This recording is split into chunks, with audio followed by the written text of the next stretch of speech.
Bueno, quisiera empezar hoy recordando un poquito lo que estuvimos viendo el domingo anterior, porque sabéis que para aquellas personas que están visitando por primera vez, solamente voy a recordar lo que estamos haciendo. Estamos leyendo el capítulo 5 y 6 de Mateo, estamos en el Sermón del Monte y estamos justamente en el momento donde Jesús le enseña a sus discípulos cómo debían orar, ¿vale? Y el domingo pasado estuvimos viendo algunas cuestiones, pero básicamente lo que dije es que Jesús aquí lo que estaba mostrando nos está dando una guía en los versículos del 9 al 15 del capítulo 6 de Mateo. Está dando una guía de cómo debemos orar, y que Jesús está utilizando una guía, no nos está diciendo exactamente lo que debemos decir, aunque podemos utilizarlo. Ya estuvimos recordando que Jesús está centrándose en qué es lo que nos lleva a orar, más que en la parte externa, que es importante, pero lo más importante para Dios, para Jesús, es cuál es el estado de nuestro corazón y qué es lo que nos impulsa a hablar con Él, ¿vale? También Jesús nos recordó que podemos hacer cosas aparentemente muy santas, pero que lo que nos impulsa a hacerlo obviamente no sea el amor a Cristo ni a Dios, ¿no? Pueden ser otras muchas cosas, sobre todo va a estar centrado en nosotros mismos, no va a estar centrado en Dios. Y por otro lado, Jesús nos recuerda que cuando vamos a orar, cuando vamos a hablar con Dios, hay una tendencia a pensar primero en nuestra situación, en nuestros problemas, en nuestras circunstancias, en todo lo que nos pasa, nuestra infelicidad, aquellas cosas que no coinciden con las expectativas que tenemos de nuestra vida, etcétera, etcétera. Y en el fondo, si lo pensamos bien, pensad un momento esto, a veces somos como niños, ¿no? A veces somos como niños pequeños. Mi hijo cuando quiere agua, quiere el agua ya. Está pensando en su necesidad, en su sed, y es lo primero que le impulsa a hacer lo que hace, ¿no? Y a veces más veces de las que pensamos somos como niños, ¿no? Estamos llenos de nuestra angustia, de nuestras debilidades, nuestros miedos, nuestras dudas, y tendemos a centrarnos rápidamente en nosotros, en nuestros problemas y en mi mundo, en mi reino, ¿no? Es más, ¿a quién no le ha pasado, no sé, cuando tenemos una enfermedad, cuando nos duele algo, y viene alguien y me dice, ¿qué ve lo que me ha pasado? Esta mañana me levanta con un dolor de espalda que no puede ni movernos. Lo primero que hacemos es buscamos en nuestra biblioteca de experiencia. Pues yo hace 2 semanas me levanté con un dolor que ni siquiera pude venir aquí, me tuve que quedar tumbado en la cama, porque es la inercia que tenemos. O sea, vamos a analizar nuestra vida y nos vamos a encontrar muchas veces que nosotros siempre sacamos, pero yo o a mí, en primera instancia cuando escuchamos lo que le pasa a otra persona. Ahora, Dios es muy sabio y nos conoce, Él nos ha creado, sabe cómo somos, sabe cuál es nuestro problema más profundo, y por eso necesitamos realmente detenernos y meditar en lo que Él es para nosotros. Tenemos que aprender a través de cómo Jesús nos guía a dejar nuestras cosas y mirar realmente a quién nos vamos a acercar a hablar, con quién vamos a hablar. ¿Por qué? Bueno, porque esto realmente lo que va a hacer por un lado es manifestar que lo central y lo importante es Dios, pero de una forma maravillosa. Cuando esto ocurre, cuando dejamos nuestro propio yo y Dios ocupa el centro y lo que Él es, ocurre algo que Dios nos ha prometido, y es que cuando Él es glorificado, nosotros recibimos plenitud y gozo. Vamos a recibir lo que necesitamos para vivir una vida plena. Vivimos a la búsqueda de la felicidad, y Dios sabe qué tipo de felicidad necesitamos, que no suele coincidir con la que nosotros buscamos. Así que 3 cositas que recordamos rápidamente del domingo pasado. En concreto está en el primer versículo, en el versículo 9, que fue el primero que estuvimos mirando, ¿vale? 3 cosas rápidas para que conectemos con la idea del mensaje de hoy. El primero de ellos es que antes de orar necesitamos pararnos, detenernos y primero meditar en lo que significa que Dios es nuestro Padre. Eso lo tenéis en los apuntes de la semana pasada. Importante es que recordemos quién puede llamar Padre a Dios. ¿Quién puede llamarme Padre a mí? Solamente mi Hijo. Tenemos que entender que cuando Jesús está hablando en la oración, está hablando de aquellas personas que son hijos de Dios. Como recordamos la semana anterior, una persona puede orar, pero no tiene por qué ser hijo de Dios, ¿no? La segunda cuestión es el hecho de que no estamos aislados, sino formamos parte de una familia, nos dirigimos a Dios llamándolo nuestro, es decir, formamos parte de un grupo que Dios ha escogido como pueblo suyo. Y lo tercero, recordar que Dios está en el cielo, que ve nuestras necesidades, que conoce cómo somos, pero además nos recuerda que hay un lugar donde estaremos con Él durante la eternidad, un lugar maravilloso. Por lo tanto, orar implica pensar, recordar y concentrar todo nuestro ser, todo lo que nosotros somos, en Dios. Orar se trata de Él, no se trata de nosotros, se trata de Él. Y es muy importante que esto lo entendamos a la luz de lo que Jesús nos va a enseñar en los siguientes versículos. Y por supuesto, algo que no debemos olvidar, orar, hablar con Dios, es el resultado, no es una acción que nosotros nos obliguemos a hacer. Sí, Dios desea que oremos, que hablemos con Él. Sí, Dios nos manda que nos comuniquemos con Él. Somos sus hijos. Pero esta es una acción que es el resultado. ¿El resultado de qué? El resultado de descubrir y de experimentar que estar con Dios, estar con Él, es el regalo más valioso y más precioso que nunca jamás ha existido. Y es necesario que esto constantemente lo recordemos, nos demos cuenta de esta realidad, ¿no? Y espero que conforme vayamos avanzando puedas darte cuenta justamente de lo maravilloso que es este regalo. Así que, como decía, vamos a mirar hoy los versículos, la segunda parte del versículo 9 y el versículo 10. No lo vamos a leer, ¿no?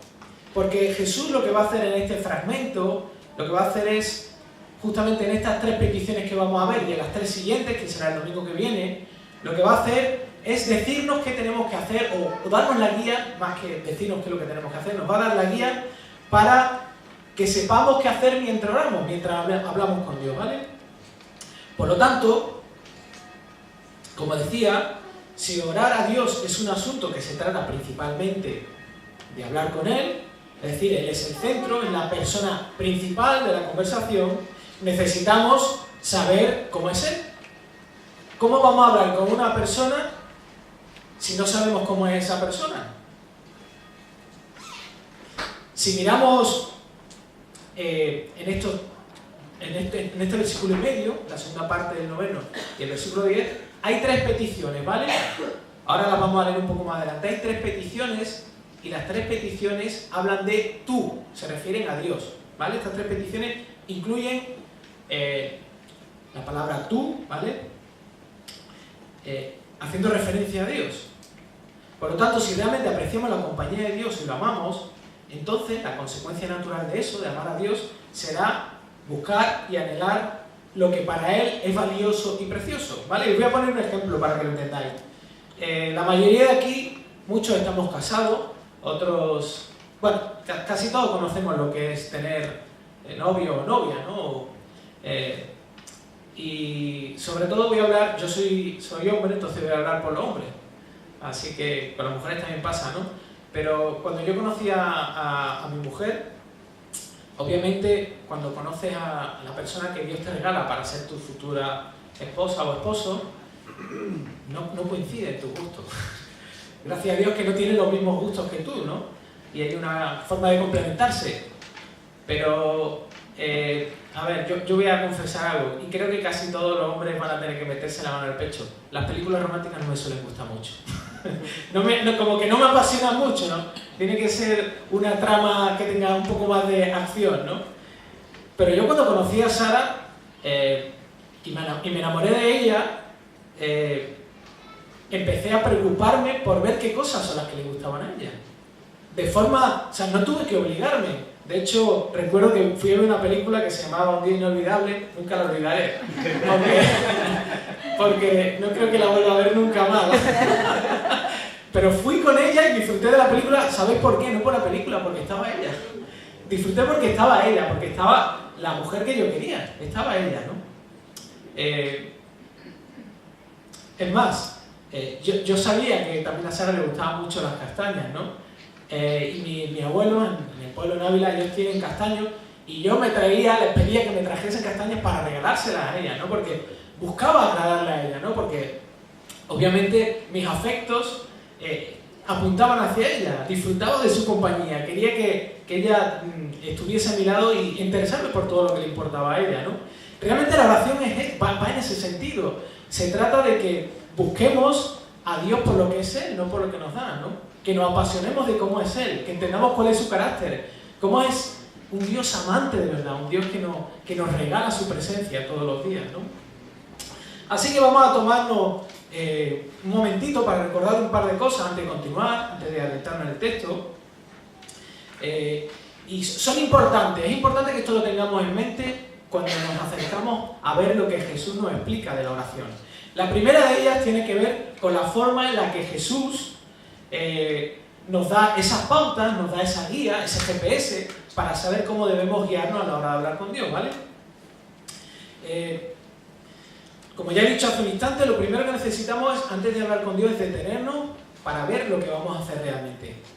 Se trata de tener una cita íntima y personal con una persona que amamos, con una persona maravillosa.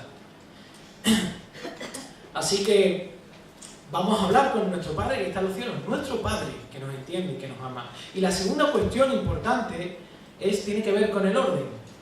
El orden es importante, ¿verdad? Sobre todo a las mujeres les gusta mucho el orden, para ellas es muy importante. Pero aquí, para Jesús, cuando Él expresa cuáles son las formas en las que tenemos que acercarnos a Dios y pedir las cosas, para Jesús tiene importancia el orden. ¿Sabéis por qué? Porque, como he dicho antes, los primeros versículos que vamos a tratar en estas tres primeras peticiones siguen un orden, ¿vale? Y ese orden va dirigido a Dios. Las tres peticiones que veremos el domingo próximo están dirigidas a nosotros. Pero primero Jesús empieza centrándose en la persona de Dios. Además, hay una ley que se llama la ley de la proporción, y que yo la voy a traducir de una forma muy sencilla. Cuando algo es importante, normalmente ocupa más espacio. Eso ocurre en los contratos, ocurre en los libros, ocurre en la historia, etcétera, etcétera. Bueno, pues hay algo que debemos observar. Cuando Jesús explica cómo es la guía de cómo orar a Dios, cómo hablar con Él, dedica el 50% de las peticiones a Dios. Podría haber dedicado el 80%, podría haber dedicado el 20%, no. La mitad de nuestra forma de acercarnos a Dios y pedirle está centrada en Dios. Y eso tiene un sentido. Eso tiene un sentido. Así que vamos ahora a leer justamente, vamos a hacer lo mismo que el domingo pasado, vamos a leer los versículos juntos del 9 al 15, pero vamos a enfatizar un poco más en el fragmento que hoy vamos a ver juntos, ¿vale? Y lo vamos a leer. Dice así, palabras de Jesús en el libro de Mateo, en el Evangelio de Mateo, dice: Vosotros pues orad de esta manera: Padre nuestro que estás en los cielos, santificado sea tu nombre, venga tu reino, hágase tu voluntad, así en la tierra como en el cielo. Danos hoy el pan nuestro de cada día, y perdónanos nuestras deudas como también nosotros hemos perdonado a nuestros deudores. Y no nos metas en tentación, mas líbranos del mal, porque tuyo es el reino y el poder y la gloria para siempre jamás. Amén. Porque si perdonáis a los hombres sus transgresiones, también vuestro Padre Celestial os perdonará a vosotros. Pero si no perdonáis a los hombres, tampoco vuestro Padre perdonará vuestras transgresiones.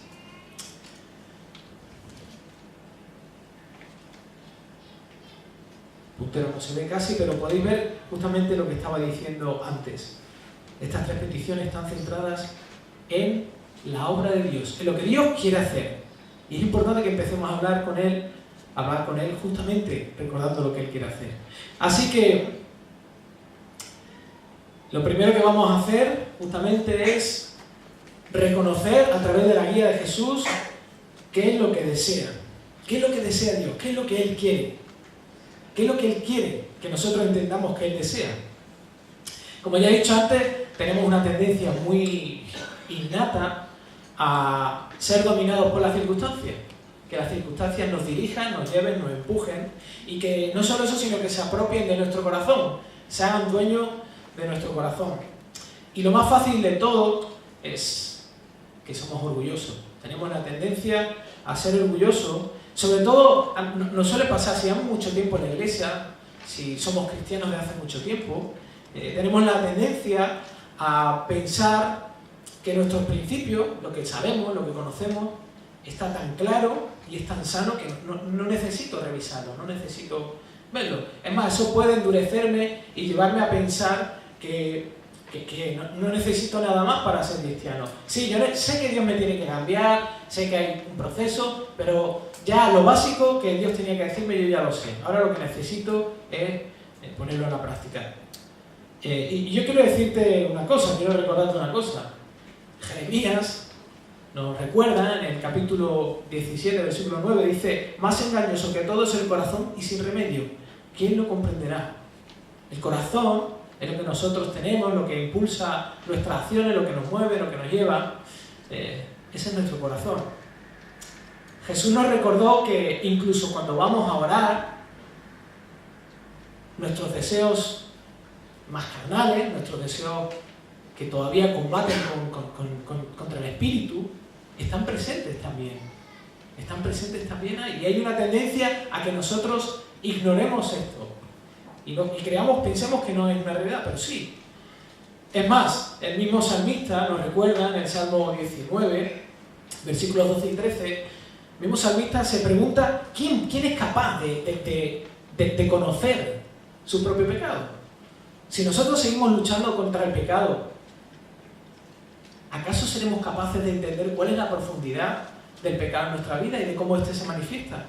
Es más, el salmista dice: resuélveme de los que me son ocultos, guarda también a tu siervo de los pecados de soberbia, que no se enseñoren de mí. Entonces seré íntegro y seré absuelto de gran transgresión. Hay pecados que son ocultos en nuestra vista. Podemos pensar que estamos viviendo lo correcto y estar equivocados. Ahora bien, Dios conoce cuál es nuestra condición. Dios, que está en el cielo, sabe cuál es nuestra condición, sabe cómo nos encontramos a veces, inmersos en medio de una realidad que no es real. Y quiere ayudarnos a combatir nuestra tendencia egocéntrica. ¿Cómo? Bueno, a través de 3 cosas, como ya he dicho, que Jesús nos va a enseñar. Son 3 cosas a las que Jesús nos invita que nos acerquemos a Dios, a orar y a pedirle. Y la primera de ellas es cuando Jesús se acerca a Dios pidiendo que su nombre sea santificado. Lo que está pidiendo, yo voy a hacer una cosa, lo que pongo aquí en la diapositiva es justamente la síntesis de lo que Jesús está enseñando. Voy a hacerlo al revés, como se hace. Normalmente se explica o se expone y luego se hace un resumen. Yo voy a dar primero el resumen y os voy a explicar algunas cosas respecto a lo que Jesús está enseñando. Por lo tanto, cuando Jesús habla de que el nombre de Dios sea santificado, lo que quiere decir es que se produzca un deseo, que yo viva con el deseo de que Dios sea cada vez más valioso. No solo para mí, sino también para todas las personas que tengo alrededor. ¿Vale? Cuando Jesús habla del nombre de Dios, ¿qué es lo que está diciendo exactamente? Yo quiero vamos a hacer un pequeño experimento aquí, ¿vale? Mientras estáis copiando con insistencia, voy a hacer un pequeño experimento. Si yo digo, por ejemplo, Juan, es un nombre de una persona, a cada uno de vosotros, cuando yo digo Juan, que es el nombre de una persona, vosotros estáis pensando en un Juan determinado. Si yo digo, por ejemplo, Sara, lo primero que se me viene a la memoria es el nombre de mi mujer, es mi mujer. Pero Luciela pensará en su hija. Y cualquiera de los que estamos aquí pensaremos en la Sara más cercana. Es más, ese nombre nosotros no lo tomaremos como un nombre, sino lo tomaremos como lo que representa ese nombre para nosotros.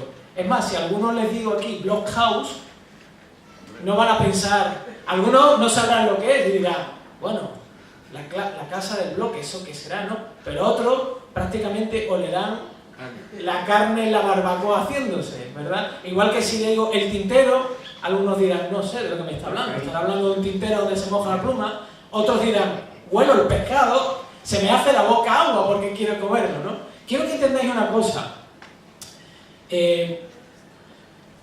Nosotros usamos el nombre como una etiqueta, ¿vale? Pero el nombre también manifiesta y representa un lugar o una persona y todas sus características. Así que, cuando Jesús aquí nos dice que hemos sido llamados a santificar el nombre de Dios, ¿qué está queriendo decir exactamente? ¿Qué está queriendo decir exactamente? ¿Acaso lo que Jesús está diciendo es que cada vez que oremos lo que tenemos que hacer es repetir con nuestra boca y decir, bueno, Jehová, Dios, tú eres santo, tú eres perfecto? ¿Eso es lo que está diciendo Jesús realmente que es lo que tenemos que hacer? ¿Esa es la manera en que tenemos que acercarnos a Dios en nuestra oración? Vaya, me estoy acordando de algo. Jesús no estaba condenando hace unos versículos atrás que la repetición de las cosas sin sentido era algo que no valía para nada, que no era la forma en la que normalmente hablamos con alguien con quien queremos intimar.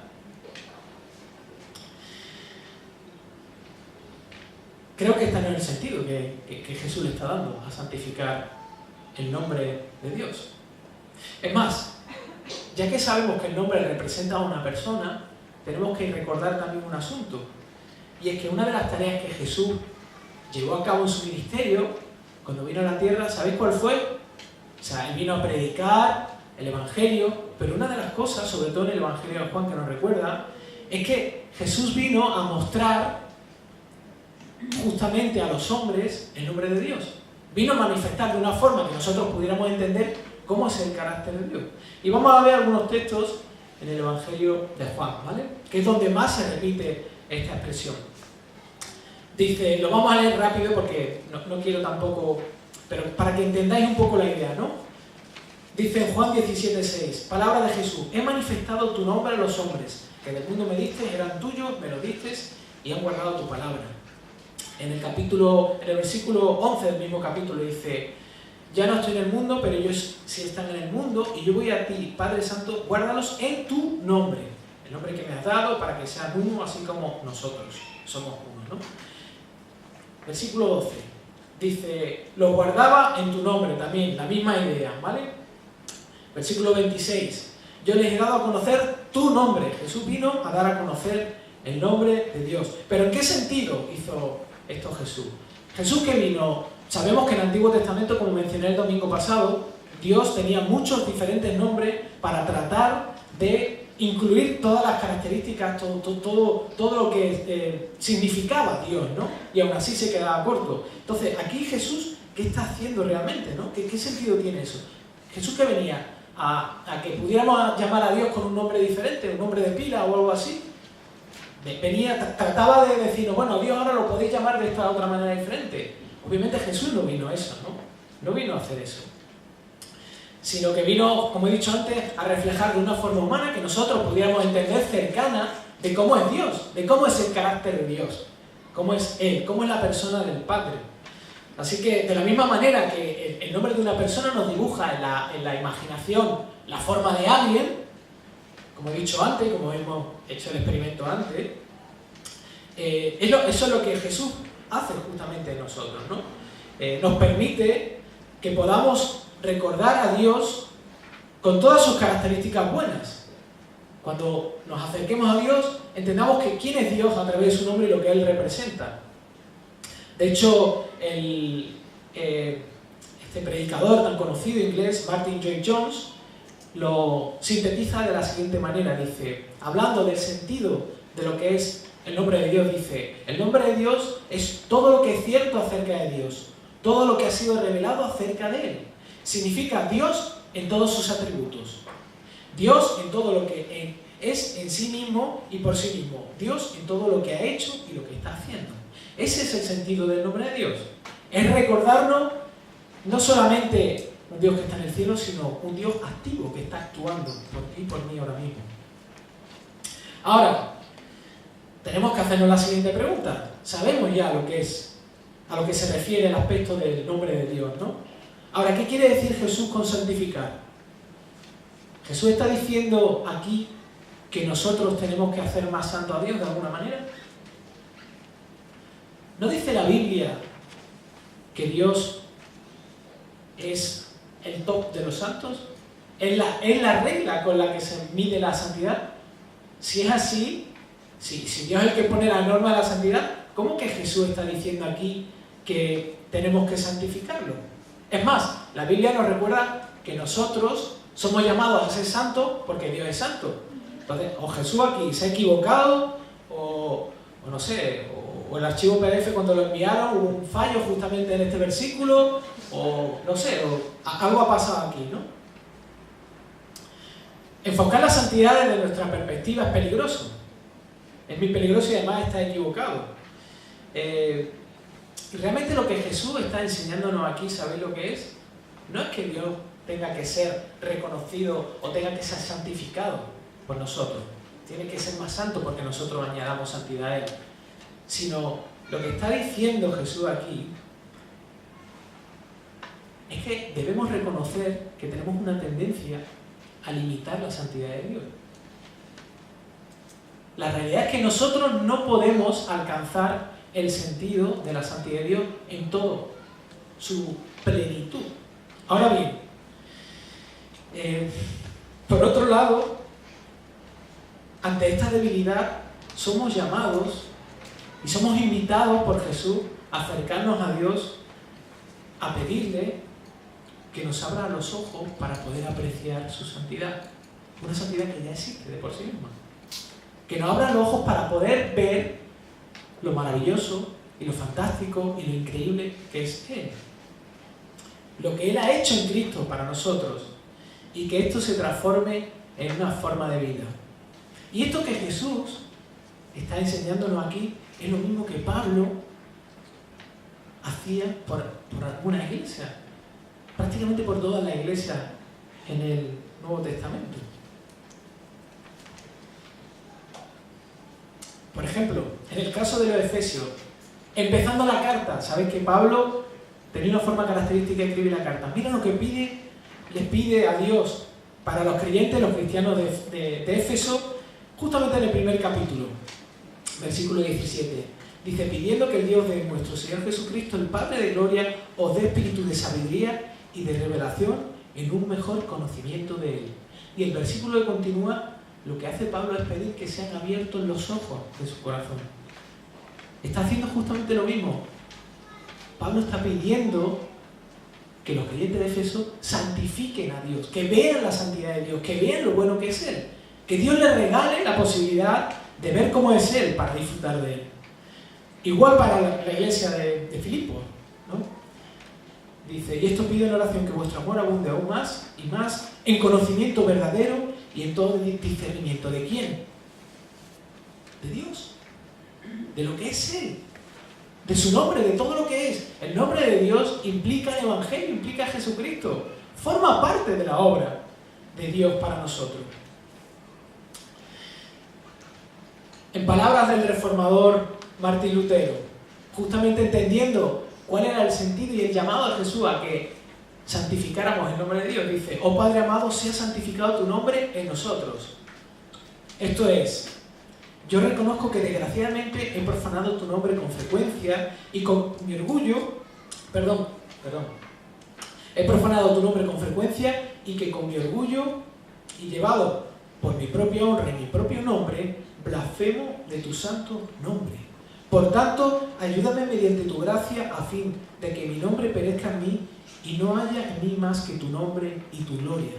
Me recuerda lo que Pablo decía, todo lo he tomado por basura y Cristo es lo primero en mi vida, es lo más valioso. Estamos hablando de la persona, una de las personas más importantes en el cristianismo, uno de los reformadores. Nosotros somos parte de la herencia de lo que Dios hizo a través de esta persona. Y esta persona concluyó de esta manera, soy un orgulloso cuando me acerco delante de Dios.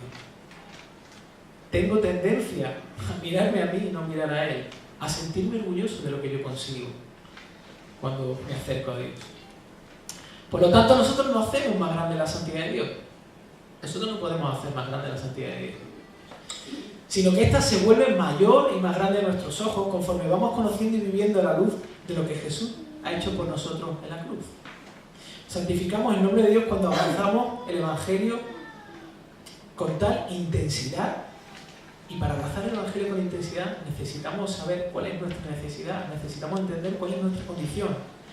Así que, como decía, santificamos el nombre de Dios cuando el resultado de abrazar el Evangelio, abrazar a Cristo y la cruz con tanta fuerza, nos cambia y nos impulsa de una forma que no podemos resistir a hablar con las personas y a vivir la vida a través de las bondades de lo que Cristo ha hecho por nosotros. Vivir la vida disfrutando de Jesús, eso es. Vivir la vida a través de lo que Jesús ha hecho y hace por mí cada día. Pero hay un segundo aspecto con respecto a estas peticiones, y es cuando Jesús nos habla de desear, de querer que su reino venga a nosotros. Muchas veces hemos leído en la Biblia esta cuestión del reino de Dios, ¿no? Se repite muchas veces. Si habéis leído la Biblia, espero que hayáis encontrado con ello.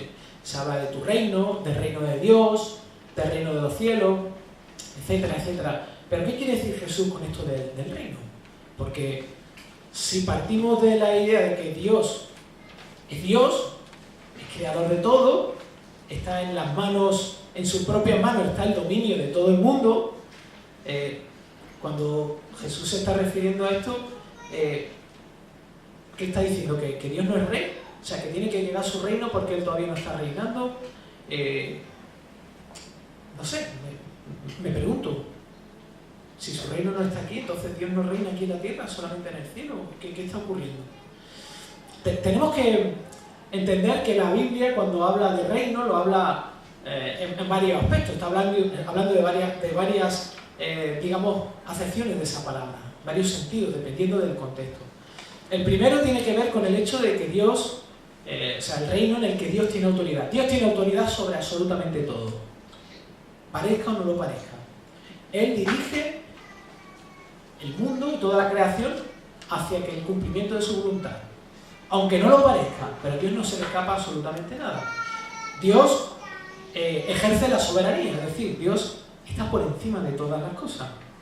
Y por lo tanto, Él es dueño y domina sobre el universo. Ahora, hay otro aspecto que trata del reino y tiene que ver con el reino venidero, es decir, con aquello que todavía no se ha establecido, y es el hecho de que Dios nos ha prometido que en Cristo vamos a vivir con Él, vamos a ser librados de nuestros pecados, hemos sido ya librados de nuestros pecados, pero como consecuencia vamos a vivir con Él durante una eternidad en un reino, en un sitio que Él va a preparar, donde las cosas van a ser nuevas, donde vamos a ser libres completamente del pecado, donde vamos a ser libres para amar a Dios con todo nuestro corazón y al 100%, ¿vale? Ese es el reino que esperamos, ese otro aspecto del reino, y el mismo que Juan y Jesús vinieron predicando cuando vinieron aquí, ¿no? Ellos decían, el reino de Dios se ha acercado al hombre, se ha acercado a la humanidad. Pero, obviamente,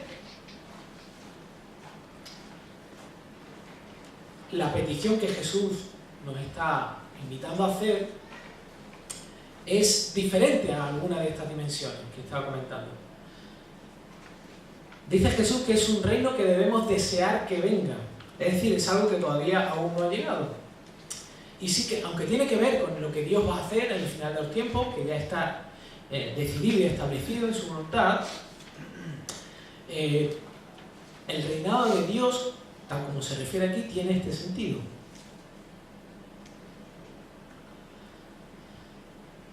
Está hablando del reinado de Dios en el corazón de los hombres, ¿vale? Y dice este comentarista, el reino de Dios es su reinado, especialmente su reinado en el corazón de la gente por medio del poder de su evangelio salvador. Dios reinará con nuestras oraciones o sin ellas. Dios es soberano. Pero en esta petición lo que hacemos es le solicitamos a nuestro Padre que fortalezca su misericordioso reino en nuestro corazón. ¿Tiene o no tiene relación con lo anterior? Obviamente. Lo que le estamos pidiendo a Dios es que reine completamente en nuestro corazón. Que venga, que domine nuestro corazón. Que enamore nuestros afectos. Al mismo tiempo oramos para que nos use en la obra de su reino, que lleve a otros a la fe salvadora por medio de nuestro testimonio y nuestro apoyo a la obra de su iglesia en la tierra. Esta es una oración en beneficio de las misiones en todo el mundo.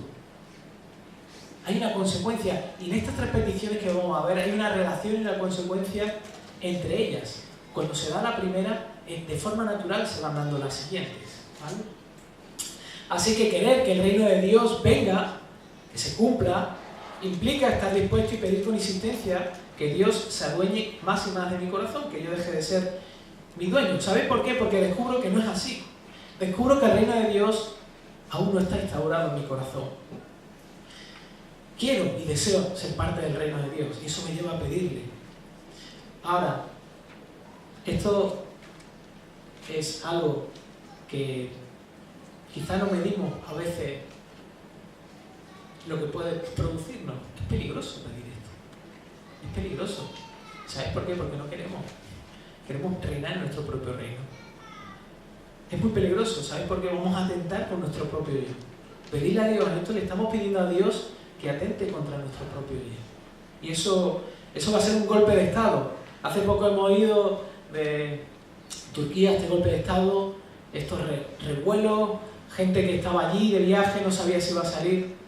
Cuando nosotros le pedimos a Dios que venga a su reino, se va a producir revuelo en nuestra vida. Hay que derrocar a un rey que quiere arraigarse del corazón, y Dios lo va a hacer. Se va a producir un golpe de Estado contra el gobierno de mis propios deseos, de mis propias emociones, de tus sueños, de ideales y metas.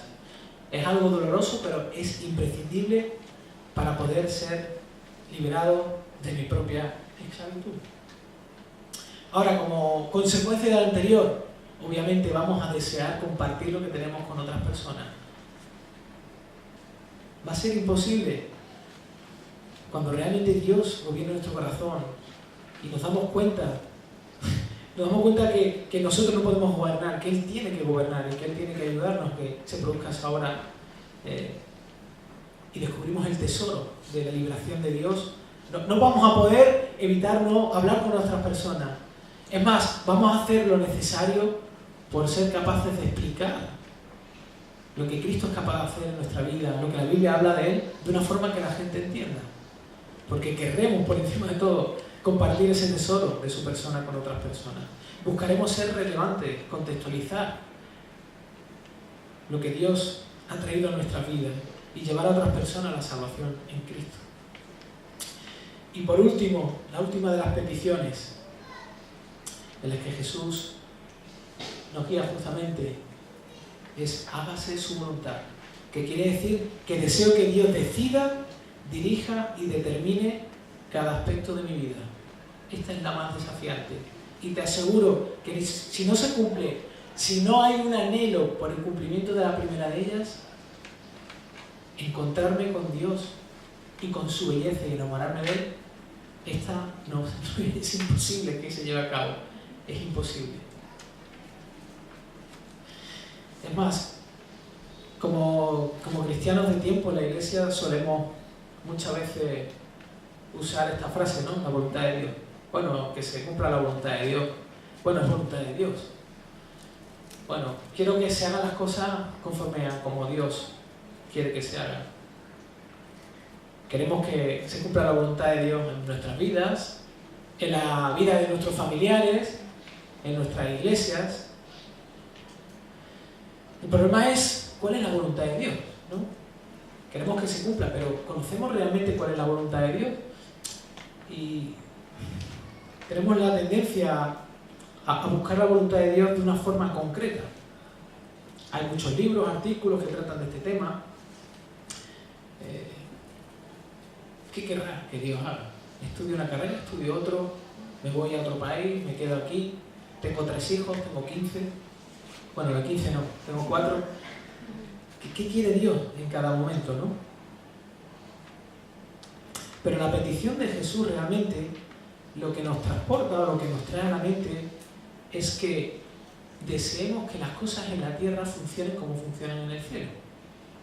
Y por desgracia, o quizá por sabiduría de Dios, porque Dios lo ha querido así, no sabemos a ciencia cierta cómo funcionan las cosas en el cielo. Conocemos lo que vemos, que es la tierra donde vivimos nosotros, pero el escritor de Hebreos, que es salmista, nos recuerda también cómo funcionan las cosas en la tierra.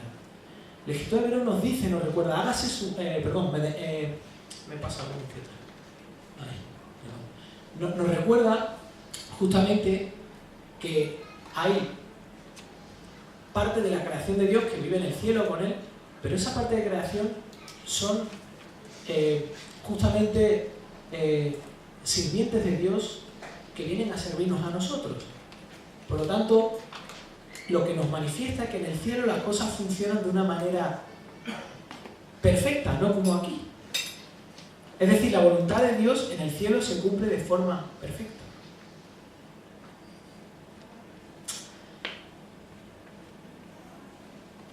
Y esto nos lleva, por lo menos a mí me lleva a preguntar, a ver el contraste, a preguntarme,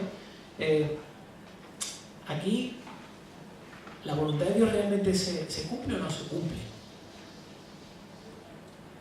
Sabemos que Dios, por las promesas de Dios, sabemos y confiamos en Él, que Él va a hacer lo que Él está diciendo que va a hacer.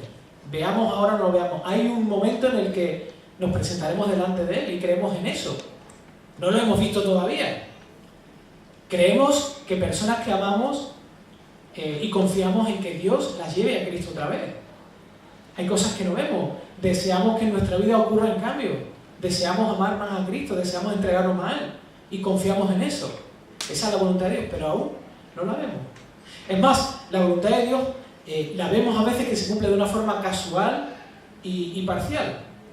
Y sabemos que Pablo sobre todo nos recuerda que por causa del pecado el hombre está incapacitado para hacer por sí mismo algo que agrade a Dios. El hombre no puede acercarse a Dios, está incapacitado para hacerlo. Así que, básicamente, cuando pedimos que las cosas en la tierra funcionen igual que en el cielo, lo que estamos pidiendo es justamente que más personas se conviertan a Cristo. Esa es la voluntad de Dios. Transformar vidas egocéntricas, convencidas de que sabe lo que les conviene, a vidas arrepentidas, centradas en la persona de Jesucristo. Pero no solamente cuando pedimos esto, estamos pidiendo que eso le ocurra a personas que no son creyentes, sino que estamos reconociendo que nosotros queremos que eso continúe ocurriendo en nuestras vidas, que queremos que pase también. Queremos que Dios justamente cumpla su voluntad en nuestra vida. Y aunque estamos en el proceso, algo que reconocemos, vivimos obedeciendo de forma parcial, de forma imperfecta. Y tenemos que reconocer también, acercarnos a Dios y manifestarle que con mucha facilidad deseamos escapar de la voluntad de Dios. Sobre todo cuando no coincide con la nuestra. Queremos que la voluntad de Dios se cumpla, como he dicho antes, mientras coincida con la mía y con mi gusto.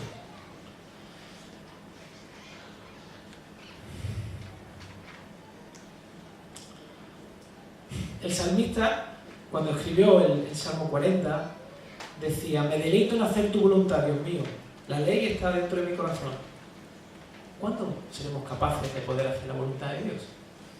La clave está ahí. El deleite, el disfrute. Somos llamados a disfrutar de la voluntad de Dios.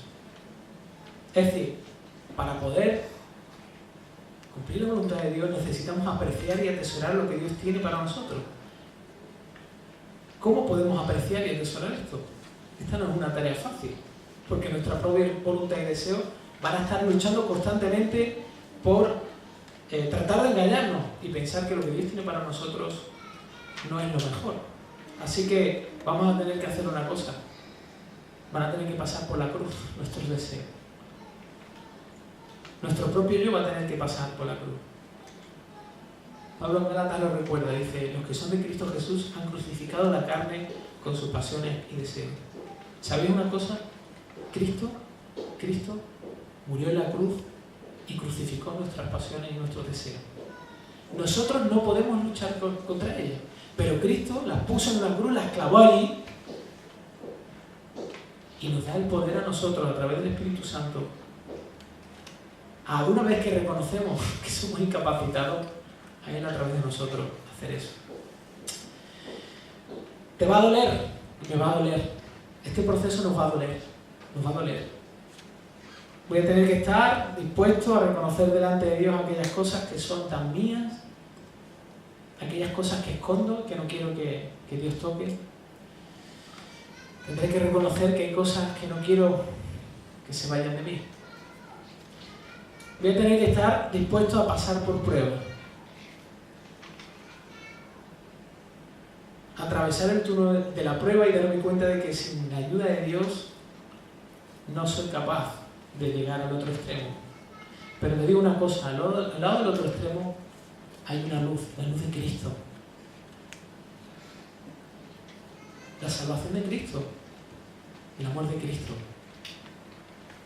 Una vida plena al lado de Él. Una vida liberada de esas cosas que son tuyas y que son mías y que quieren robarnos todo lo que Dios tiene para nosotros. Vivir así no es fácil. Vivir así para nosotros es imposible.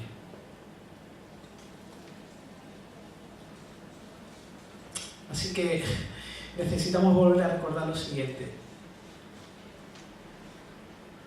Jesús, en el momento de la prueba, en el momento en el que la voluntad de Dios se estaba cumpliendo,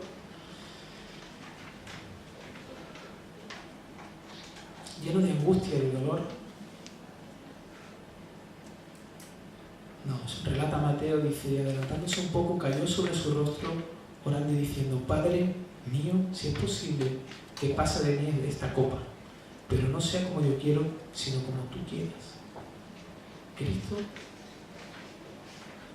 cumplió la voluntad de Dios a un precio que ni tú ni yo podíamos pagar. ¿Y sabes por qué lo hizo?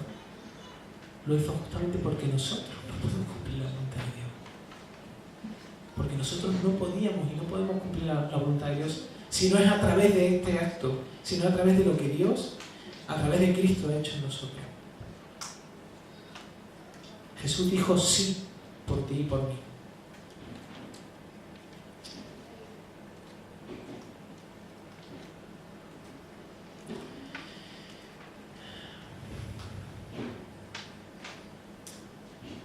Yo necesito recordar esto muchas veces. Necesito descubrir cómo es Dios, cómo soy yo cada día en las cosas pequeñas. Descubrir en las cosas pequeñas cómo rechazo la voluntad de Dios para mi vida. Cómo soy engañado por mí mismo y por aquellas cosas, la forma en la que se piensa fuera de Cristo. Y recordar que Cristo dijo sí. Yo sí voy a cumplirlo para que tú puedas disfrutar de mí y de mi Padre. Y te puedas acercar y llamarlo Padre, Padre amado, Padre nuestro que está en los cielos. Vamos a orar. Señor, te doy muchas gracias por